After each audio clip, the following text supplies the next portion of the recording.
Assalamualaikum, Rosinal Salim.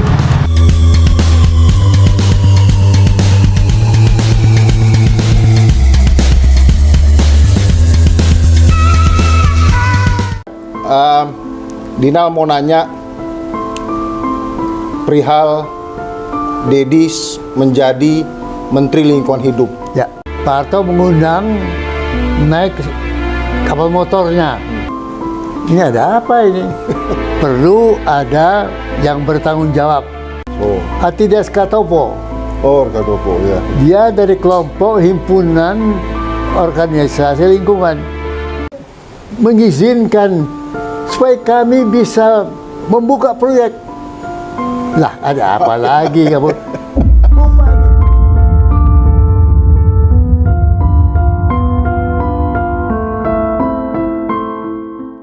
Hak penguasaan hutan, HPH, untuk usaha kan, arti kan Ya. orang berusaha itu kan sebetulnya hutan itu kan bukan milik perusahaan itu. Ya. Perusahaan itu kan kayak pinjam pakai lah kira-kira. Itu kan sebetulnya kan Ya. secara subjektif sekarang kan jadi apa ya? Jadi konyol kan, udah dikasih Ya. gratis, hasilnya buat dia rusak lagi alam kan, Ya. gimana? Itu nggak fair dong. Dengan usaha, misalnya waktu itu ada bapak kita di Toyota, ada bapak kita banyak ini ya, macam-macam. Yang pada waktu itu mereka itu banyak bersedia bertukar pikiran. Nah, dalam bertukar pikiran kita cerita, Pak, di dalam pembangunan ini adalah seperti melempar batu ke danau. Danau itu tenang. Ya. Tiba-tiba plum kita lempar batu atau gelombang. Ya. Nah, gelombang itu disebut dampak. Ya. Nah, apa itu batu? Pabrik, pembangunan, proyek. Ya. Tidak ada proyek tadi, tiba-tiba ada proyek, boom. Ada proyek, lahir gelombang itu, dampak. Dampak ini mempunyai pengaruh kepada sekitarnya. Yang tadi tenang rata, kemudian dia gelombang, tenggelam dia. Ya. Jadi ada biaya, tapi kita tidak tahu. Ya. Karena itu perlu ada analisa mengenai dampak dari kepada lingkungan, dari investasi gitu. Jadi kita aja ngobrol dari Usaha itu maksudnya. bapak-bapak pengusaha-pengusaha, dan enak ngomong itu ya. Waktu itu suasananya itu dialog itu. Jadi bukan harus begini, no. Jadi, ini Pak, saya ini menghadapi soal lingkungan ini rusak. Rusak kenapa? Karena ada dampak. Kenapa ada dampak? Karena ada gelombang. Kenapa ada gelombang? Karena ada batu yang dilempar. Apa batu itu? Proyek. Dari mana proyek itu? Dari pengusaha. Nah, jadi gimana Pak kita ini? Maka secara enak kita ngomong gitu. Dan pada waktu itu ada Julius Tahia, pengusaha yang juga mengerti soal lingkungan. Ada banyak teman-teman yang mengerti sedikit tentang soal lingkungan yang ikut menyumbang cara-cara. Macam Julius Tahia itu dia hebat sekali itu. Dia tuh direktur dari Caltex, dari perusahaan minyak. Di tengah kali di Sumatera Tengah Utara ditemukan di bawah danau minyak, sumber minyak. Danau mana tuh, Dek? Di bawah danau ya. Danau di Sumatera, di Sumatera Utara. Di Sumatera Utara itu dah. Dan besar, jadi baik untuk digali. Tetapi caranya bagaimana? Itu di bawah danau. Ya. Kalau itu danau itu hancur. Ya. Nah, hebatnya Pak Julius Tahia, dia datang ke kantor. Pak Emil katanya, saya ini ada soal. Apa Pak? Pertama, ada danau yang langka di Sumatera Utara itu. Di bawahnya ada minyak. kalau saya pompa kan mesti pompa vertikal gitu. Ya. Hancur danau itu. Ya. Kalau saya tidak pompa, hilang minyak itu. Ya. Bagaimana ya Pak? Ini, aduh, gimana? Lalu kita bertukar pikiran. Bagaimana Pak? Ya, ada teknik kita tanya sama beliau. Di mana bukan vertikal, mengabornya itu. Sebab danau itu di atas. Tapi cara ngebornya itu miring. Oh, ini ya. Supaya di luar tidak kena danau itu. Wah, bal miring itu tentu lebih mahal. Ya memang lebih mahal. Ya. Tapi maksud Bapak, air selamat, danau selamat, minyak dapat. Ya. Let me think gitu. Beri saya waktu, kesempatan untuk berpikir ya. Ya. Nah, beliau berdiskusi dengan staf ahli-ahli beliau macam-macam. Tak lama kemudian beliau datang. Non-directional, apa itu ya? Boring apa? Menggali secara non-directional. Jadi bukan vertikal, tapi miring gitu. Tentu lebih mahal, tapi teknologinya ada. Oh, oke. Bisa Pak katanya. Oh. Maka lahir di bawah pimpinan Julius Tahia minyak di bawah danau bisa digali di Pak ini, tetapi danau selamat. Berarti win-win. Begituan yang saya mau ya, bahwa pengusaha ikut berpikir. Saya dah mana mengerti, tidak mengerti apa bahwa ada begini gituan tu macam. Jadi suasana itu enak gitu. Itu suasana kayak gitu biasanya Dedi yang ngundang para pengusahanya atau pengusaha yang ngundang Dedi zaman waktu dia jadi menteri? Jadi kontak dengan para pengusaha bukan sebagai musuh itu, tapi sebagai sahabat itu. Ya. Dengan dari Toyota itu kita juga bertukar pikiran enak. Jadi bukan kau lingkungan sana, aku pengusaha sini, no. Gimana ya? Pengusaha mau begini, tapi lingkungan begitu, gimana cara jalan yang baik? Itu. Dialog. Dirundingkan, dicari jalannya. Nah, sebaliknya di pihak lingkungan ada LSM. Dan LSM itu juga aktif berpikir, berusaha. Jadi suasananya itu enak gitu. Tidak berkelahi, tapi suasana sama-sama menjaga supaya lingkungan itu bisa tumbuh berkembang secara baik. Nah, Dedi adalah kasarnya mungkin menteri yang terakhir ya, yang bahasanya tuh ikut menyetujui perpanjangan kontrak karya Freeport tahun 91. Kontrak apa? Kontrak karya Freeport. Tahun 91. Kan amdalnya kan disetujui. Tapi apa Dedi nggak lihat bahwa ternyata kan Freeport itu kan sebetulnya secara fakta mata kan sudah merusak gunung bahasa kasarnya kan. Ya. Grasberg tuh hancur, sungai hancur. Apa Dedi nggak lihat ke sana waktu itu? Freeport adalah contoh dari investasi asing pertama yang masuk. Ya, oke. Jadi story-nya lain lagi. Oke. Indonesia adalah negara yang hutang ke luar negeri, termasuk ke Amerika, ke Eropa, macam besar sekali. Ya. Hutang yang dipakai untuk perang angkatan macam-macam lah itu ini. Maka kalau Pak Harto terima dubes asing, selalu pada percakapan terakhir dubes itu bertanya, kapan Indonesia bisa bayar hutangmu? Dan semua punya hutang. Jadi salah satu tugas dari kami di ekonomi, tim ekonomi, bagaimana memecahkan masalah hutang? Nah, hutang ke luar negeri adalah devisa Ya. negatif. Ya. Investasi negatif, nol, tidak ada. Ya. Nah, bagaimana supaya bisa ada uang masuk padahal ada utang ini? Ya. Kalau ada investasi. Oke. Investasi apa yang orang mau masuk pada negara yang hutangnya banyak? Ya. Indonesia hutangnya besar pada waktu itu. Siapa sih mau masuk ke Indonesia yang hutangnya besar? Ya. Jadi tidak banyak. Ya.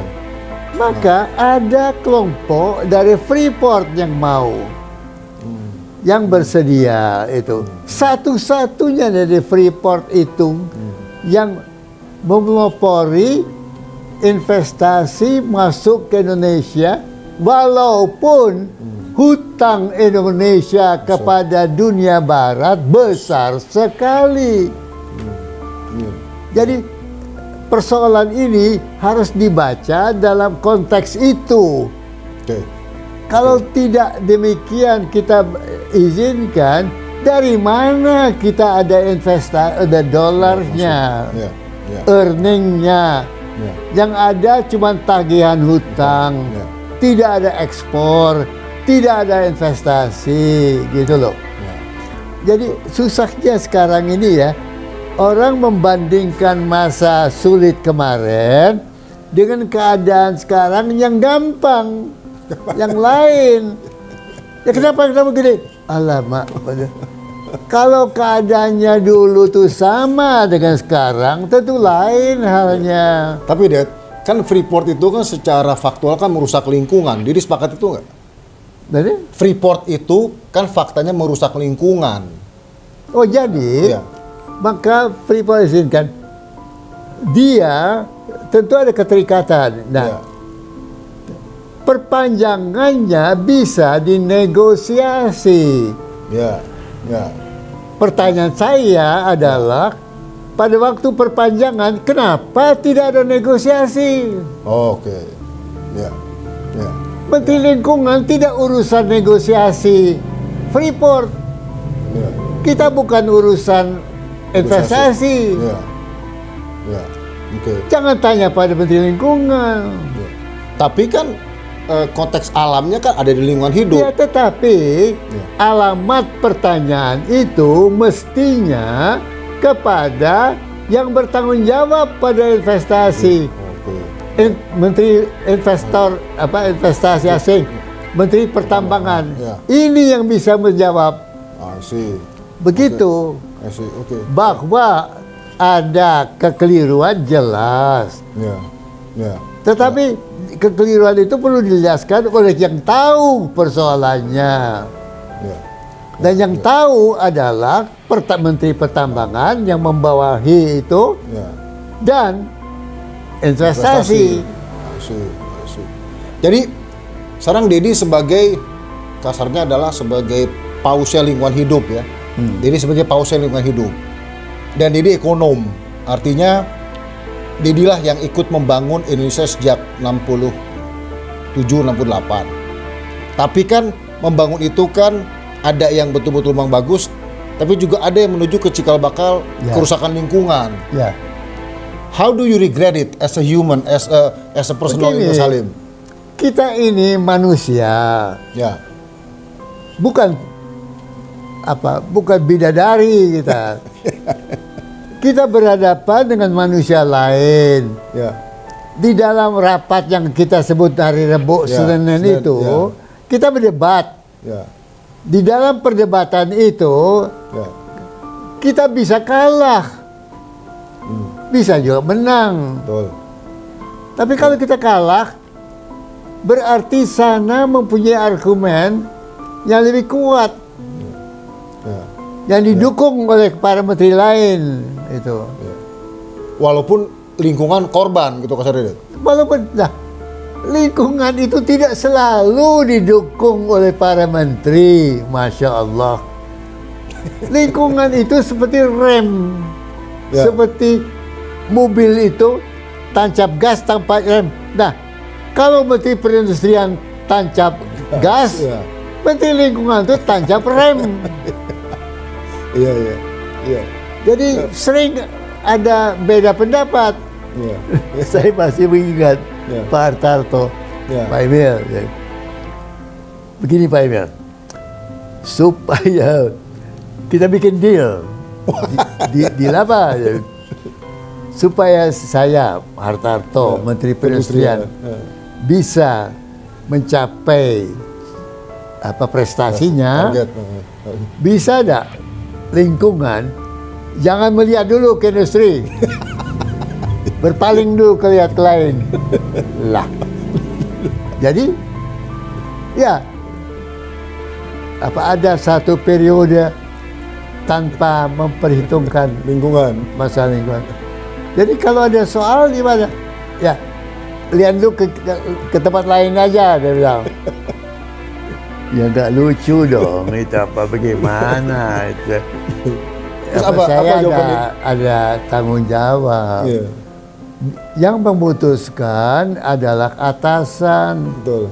Kalau kita beda pendapat, biarlah atasannya memutuskan itu.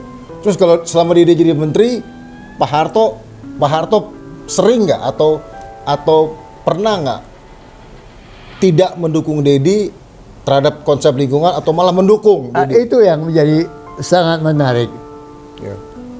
Kalau kita ada persoalan, Dede, Pak, ya, saya telah katakan pada Bapak, saya ini tidak mengerti lingkungan. Bapak yang meminta saya jadi Menteri Lingkungan, bukan saya. Ya.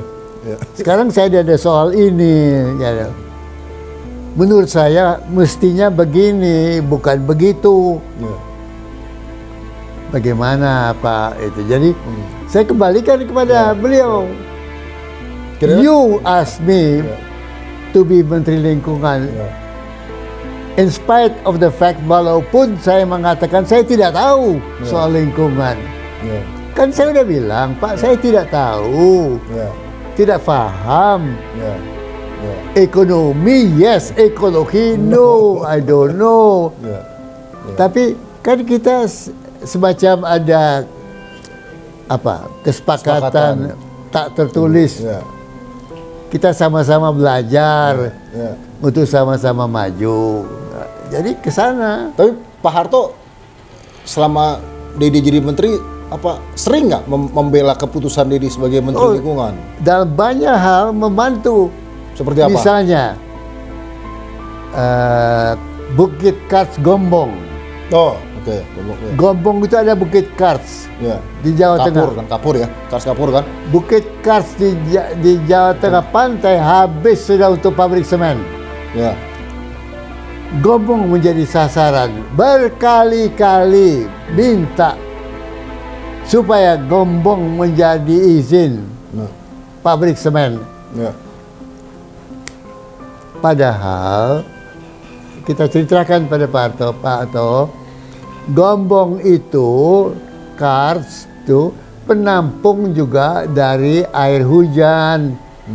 Air hujan yang ada di sana mengalir menjadi sungai bawah tanah yang mengalir sampai Gunung Kidul. Jadi kalau membangun semen, maka sumber air Gunung Kidul tidak akan ada. Jadi kering. Jadi itu Pak, mengapa jangan Pak, ini adalah Bukit Kars yang mempunyai fungsi air, alam, dan sebagainya. Itu begitu cara ngomongnya. Jadi kesimpulannya Pak Harto akhirnya mendukung ya apa yang Dedi usulkan ke Pak Harto untuk tidak membuka tambang Kars di Gombong itu. Jangan saya tolak Pak. Loh, Pak, ini mengapa perlu kita jaga jangan jadi semen karena ABC gitu. Kalau ini dijadikan semen, maka ini hilang. Yang rugi adalah Gunung Kidul. Dan Bapak tahu, beliau kan dari daerah Jogja. Ya. Bapak tahu bahwa daerah Gunung Kidul Jogja itu kering gersang. Ya. Jadi Ya. mengerti beliau. Nah, ini pertanyaan terakhir, Dad. Dedi berhenti jadi Menteri Lingkungan 93, ya. Apa yang Dedi lihat unfinished atau yang mau Dedi ini belum selesai saya mesti kerjakan, tapi saya udah berhenti di bidang lingkungan hidup. Apa yang menurut Dedi ini sebetulnya mesti terus dijalankan atau mungkin Dedi bilang ini kayaknya mesti diperbaiki atau bagaimana? Dari semula lingkungan itu bukan jangka pendek. Oke. Lingkungan itu adalah permasalahan jangka panjang. Ya. Di benak pikiran kita, lingkungan adalah menyelamatkan masyarakat bangsa 2045. Ya. Ya. Nah, 2045 adalah generasi baru. Ya. Generasi yang tumbuh Ya. di zaman baru, Ya. teknologi baru. Ya. Anak-anak muda itu membelajar sains, teknologi, Ya. engineering, mathematics, Ya. teknologi macam-macam yang baru itu. Ya. Nah, di dalam hal itu otak menguasai ilmu, hati bagaimana? Apa menguasai alam, lingkungan? Jadi, pikiran kita dari dulu adalah masa depan 2045, anak-anak muda tidak hanya harus hidup dengan ilmu yang bertambah, artificial intelligence, robotik, dan sebagainya. Tetapi jangan sampai terjadi dehumanisasi. Dehumanisasi. Oke. Hilangnya unsur manusia Ya. di dalam mengejar ilmu pengetahuan gitu. Ya. Apalagi jangan ada kehilangan ketuhanan itu. Ya. Pangkal untuk menjaga tidak ada dehumanisasi itu adalah alam. Karena manusia dan alam adalah menyatu. Ya. Lingkungan hidup, lingkungan alam itu menyatu. Ya. Karena itu, dari semula dalam mengembangkan lingkungan, bukan hanya kepentingan lingkungan untuk generasi kemarin, tetapi 2045 juga dunia berubah. Ilmu pengetahuan berkuasa. Betul.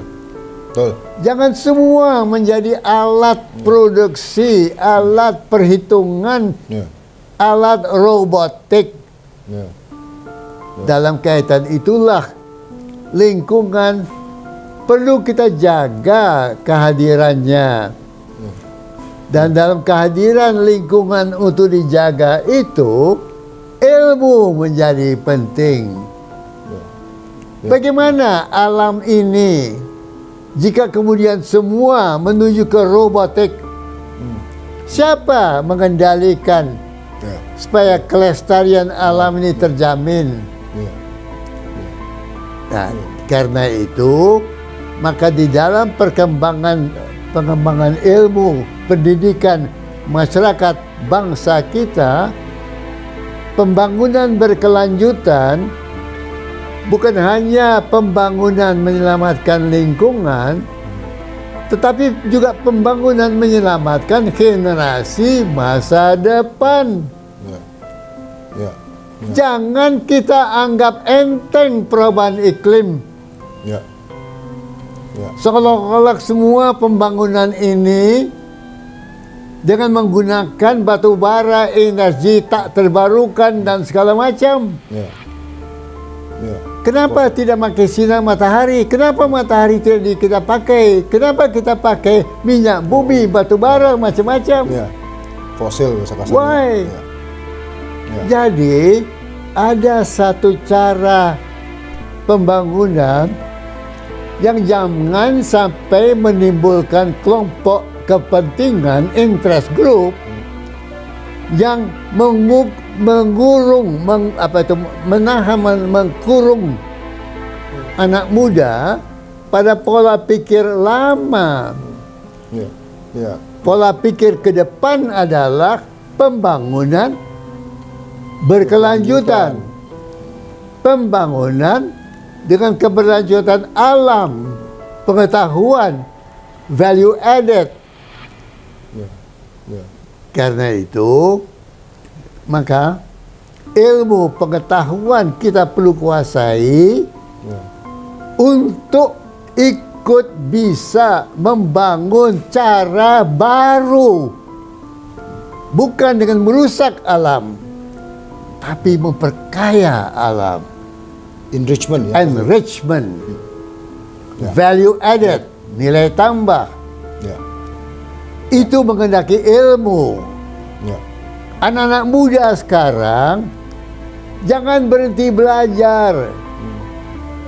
Belajar sains, mathematics, engineering, humaniora harus kita pelajari. Yes. Yes. Kita dijauh tertinggal dengan negara-negara sahabat. Singapura nomor 1 dalam program of International Students Assessment di Asia ini dari 70 negara. Indonesia nomor 64 di bawah. 6 dari paling bawah kalau gitu. Di bawah. Ini adalah generasimu, yang anak-anak muda ini. Harus belajar banyak, tiba-tiba jebret COVID. Belajar dari rumah. Tidak boleh Tatap muka. ke sekolah macam-macam tuh. Astagfirullah. Jadi gimana belajar dari rumah ilmu-ilmu yang memerlukan tatap muka. Ada kemudian digital economy. Ya. Dari mana kita belajar digital economy kalau kau berada di Papua, kalau kau berada di Maluku, kau berada di Indonesia Timur. Ya. Jadi pendidikan kita kunci untuk membawa kita ke 2045. Ya. Dan kunci ini adalah ilmu yang bukan resource eksploitasi, tapi resource enrichment, perkayaan resource. Oke. Nah, ini sekarang sudah terakhir sebelum Dinal tutup. Tolong Dedi kasih apa ya statement penutup untuk kepada penonton YouTuber Dinal, apa yang ada di hatinya Dedi terhadap para pemirsa ini. Tiap-tiap kita, seperti juga saya pada waktu muda, mempunyai semacam cita-cita. Ya. Kalau saya jadi dewasa, maka saya ingin menjadi orang seperti gini. Menjadi sarjana, doktor, macam-macam. Ya. Untuk dapat menggunakan ilmu bagi kemaslahatan manusia. Gitu. Dari kecil ada cita-cita itu. Ya. Ibu saya selalu mengingatkan saya, kau belajar supaya pegang tangan, uang masuk. Dokter. Maksud beliau adalah seperti dokter. Ya. Pegang ini sebagai tanda periksa, uang masuk. Ya. Belajar. Ya. Begitu tamat SD, SMP. Selesai SMP, ibu tanya, ada lagi di atas SMP, ada SMA. Masuk SMA. Selesai SMA, apalagi ada universitas, masuk universitas. Tamat doktorandes, apalagi doktor, masuk doktor. Jadi ibu terus mendorong, kau anak muda jangan berhenti belajar. Karena otakmu adalah modal kemajuan. Ya. Tidak ada manusia di Indonesia yang maju tanpa kemajuan otak, ilmu, sains, teknologi. Jadi, yang anak muda, jangan mimpi bisa menjadi orang di masa depan kalau tidak ada ilmunya. Belajar.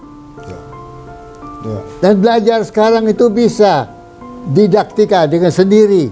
Ya. Kalau ada komputer, kau bisa belajar dari manapun. Ya. Belajar, nomor satu. Ya. Kedua, di dalam pikiran belajar itu mencari peluang ke masa depan 2045, di mana tantangan yang kau lihat bangsa dunia ini hadapi, dehumanisasi ilmu. Orang hanya memikirkan hanya bagaimana bisa kaya.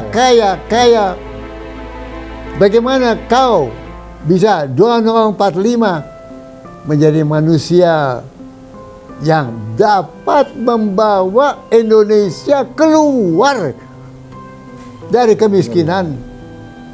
Ya. Dengan ilmu, sains, teknologi, engineering, mathematics, humaniora.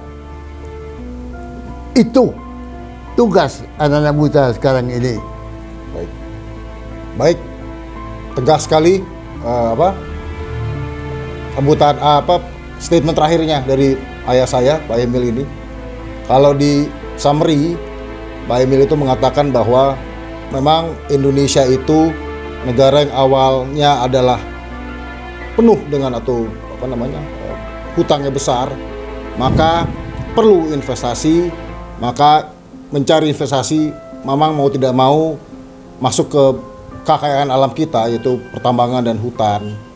Namun Pak Emil melihat bahwa ke depan ini itu dapat dikatakan harus dirubah pola pikirnya, jangan hanya eksploitasi, tapi Dedi menginginkan enrichment, pengayaan.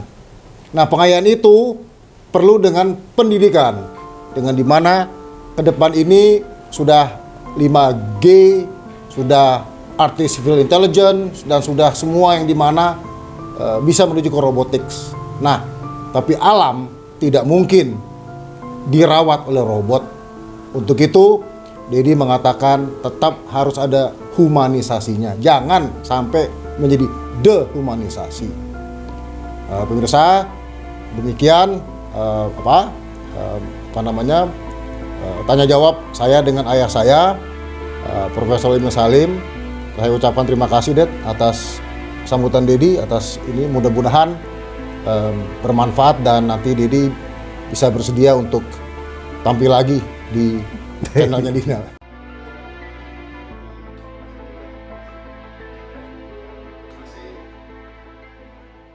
Pemirsa, terima kasih banyak telah menonton video saya. Jangan lupa like dan berikan opini di kolom komentar. Dan yang paling penting, subscribe channel ini. Terima kasih. Salam perihal.